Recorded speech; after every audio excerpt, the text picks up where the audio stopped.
रामकृष्ण हरी. सध्या वातावरण आहे पंढरपूर यात्रेचा.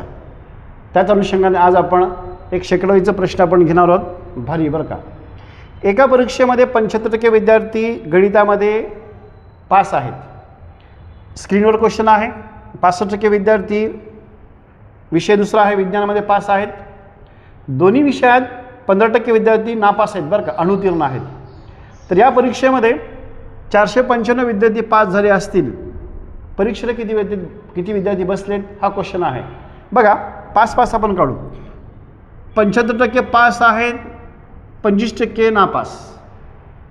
65% पास, 25% नापास. हे दोघांची बेरीज करू आपण. किती आलं? 60.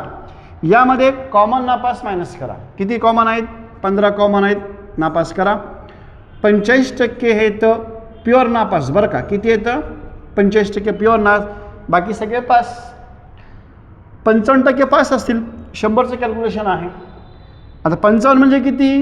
495 बरं का संख्या. तर 100% म्हणजे किती? एकूण विद्यार्थी काढायचे, काटाकाटीच करायचं आहे. हे दोघांचा गुणाकार ही संख्या डिवाइड करू. 495 गुणिले 100 आहे, भागिले आहे 55ला 55.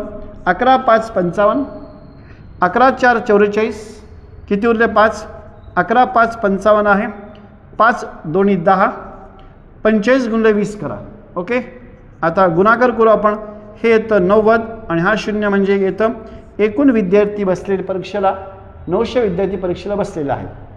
फक्त हे पास आणि नापास कुठं आहेत हे संख्या कॅल्क्युलेशन करा. एकूण नापास 15 कॉमन नापास मायनस करा. हे 25 प्युअर नापास, बाकी सगळे पास. मग 55% म्हणजे 495. 100 म्हणजे किती? अशी काटाकाटी करायची.